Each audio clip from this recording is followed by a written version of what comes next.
Hope you're doing good. Micah back with another video. Back here to talk about iOS 17. iOS 17.5.1. This critical emergency update Apple has dished out just a week after iOS 17.5 dropped last week. And you could say it was a good idea for them to do so because of the critical fix that it needed to address. So before we get into it, if you guys haven't already, make sure to hit the like button, subscribe to the channel, notification bell. It's all free that way in some videos, so you and I can sit back, check, see what's cracking. Don't forget to hit that super thanks button, or you can cash at me or PayPal me to continue to support the channel to keep tech fresh and alive on this channel. Now let's get into the video. And upon using Face ID to get inside here, I believe I took a screenshot not too long ago. Here it is, right here. iOS 17.5.1, iOS 17.5.1, however you want to say it. This update provides important bug fixes and addresses a rare issue where photos that experienced database corruption could reappear in the photos library even if they were deleted.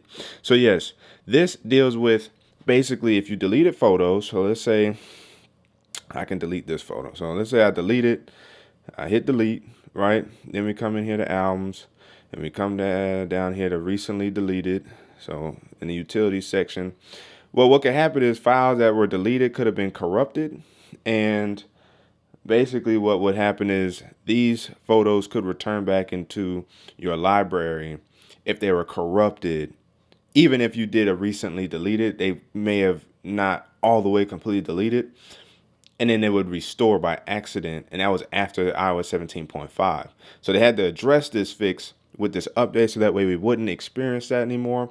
This does not mean that Apple has some server holding photos or anything, nothing of that nature. And also, let's say you deleted maybe you reset your phone and then or tablet, because the iPad as well, iPadOS 17.5.1 also dropped with the same critical bug fix. Let's say you wiped it clean like I did. I had an M2 iPad Pro that I sold recently for my MacBook Pro. I wiped it clean, right? Some people thought that when the next user got it, when they logged in and set up their Apple ID, that your photos would pop up on their iPad. That's not the way Apple ID is set up, and that's what makes Apple ID so safe and secure, is that everything is linked or chained to your Apple ID. So only your Apple ID will experience those photos coming back, in which you have to turn around and delete them again if they did pop up. So rest assured, if you did anything of that nature in terms of wiping devices clean to sell and you experience this issue, you will not have to worry about anybody seeing any of your photos, whether they were NSFW based photos or just typical friendly pictures and photos. And you don't have to worry about anybody else seeing them because it's only linked to you. So now you can go back, properly delete them, and they'll wipe away. Apple does not know or track those photos for you. So I just wanted to highlight that for you guys. And that seems like all that this really did address and fix. One of the things I did want to highlight is iOS 17.5. I can use this as a follow-up video as well to show you guys or to talk to you guys about how iOS 17.5 has been running. And of course, next week, I'll drop a follow-up with iOS 17.5.1. But in terms of performance with iOS 17.5, has been phenomenal, has been just fine. I've noticed no lag. I've noticed very smooth, fluid use. I've noticed nothing getting in my way. The only thing I will say that has been affected performance-wise, but I think it's been fixed since then, since it probably finished indexing, programs and apps in the background, was with the Apple News app. Using the widget specifically, I would notice that, or at least that very first day, certain tabs, like my Samsung tab as usual, but I think it was Apple this time, the Apple tab actually wouldn't load. It was like improperly set, and everything within that widget was just clunky. And then the next day, or later on that day when it refreshed, it was completely fine.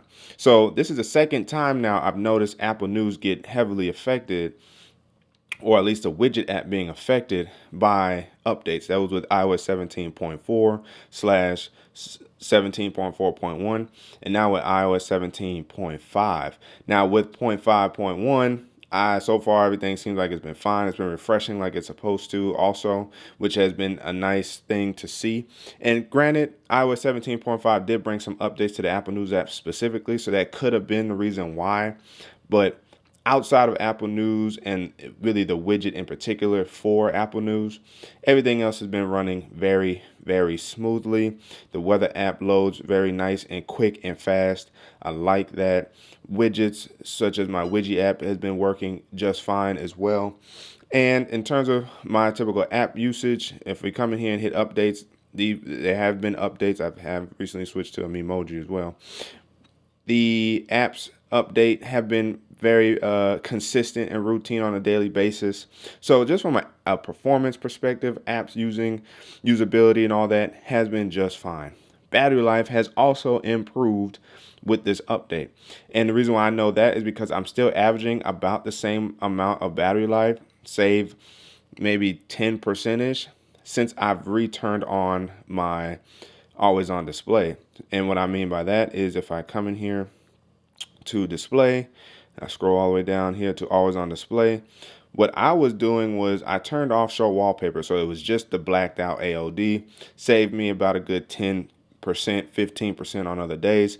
That's the only thing I've slightly seen with my battery life, but what that means is iOS 17.5 has done a phenomenal job with addressing any battery woes that people may have experienced with iOS 17.4.1, and now we're still getting fantastic battery life.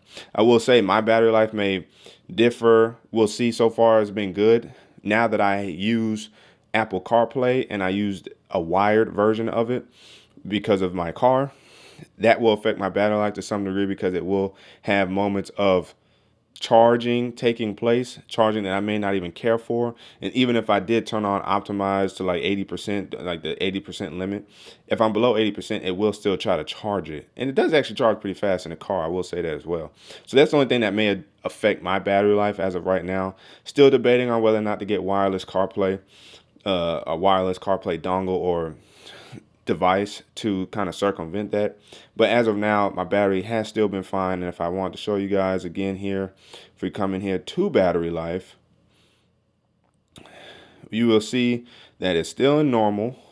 You see I charged it last night and I took it off the charger, this morning maybe? Was it this morning? Or late? Nah, it was pretty much like this morning around 7 a.m. or so. So I think I took it on about 7, 8 a.m. I've only lost 17% since then. It's now 1:30 today. So 17% in the span of, what's that, 7-ish hours. Is my math right? Yeah, 6 to 7 hours. Not bad at all. That is not bad at all. It's almost like, well, 1 to 2% an hour. That's really, really good. So battery life has been good. And the only thing I meant to show you guys is that I am still at 100% capacity with a 200 charge cycle count. So again, I minimize as often as possible me needing to charge. Again, outside of the car charging, due to CarPlay, if I'm at home, I don't have to be in the car long. I try to minimize my full charge cycles to like once every other day to minimize battery wear and tear. So I can't say without a shadow of doubt, battery life has been improved. The general use of the phone has been improved and has been a joy. No hindrances. iOS 17.5 and so far iOS 17.5.1 is a much needed update for you guys to handle. With security updates in the background, you can check Apple's website. So if we actually go to, I think it's like, let's see. Let's pull up. All right, finally coming across Apple's security releases page here. If you scroll down, stay centered. As we scroll down, we'll see right here iOS 17.5.1 and iPadOS 17.5.1 has no published CVE update. So nothing security-wise for the iOS 17.5.1, but with iOS 17.5, there should have been some. So if you click on it, you'll see right here. If we click on it, it will bring us to the security page. And with iOS 17.5, there are Apple AVDs to be updated and to be patched. And you see it's with several different functions of the phone. So I highly recommend you update to iOS 17.5.1 to also address this critical bug exploitation with the photos. So these are my thoughts that I can bring you guys for iOS 17.5.1. Hopefully you guys appreciated and enjoyed it. Let me know down in the comment section below if you guys have experienced anything since updating to 17.5 or 17.5.1. I'd love to know you guys' comments down in the comment section box below. And as you guys see, the natural titanium holding up very, very well. But again, as always, you guys haven't already, make sure to like the like button, subscribe to the channel, hit the notification bell. It's all free. That makes some videos so you and I can sit back, check, see what's cracking. And don't forget to hit that super thanks button to donate to the channel, or you can cash at me or PayPal me on the description box as well to support the channel, so that way we can keep tech fresh and alive on this channel. Jermaine Micah signing out, and until the next video, wait for it.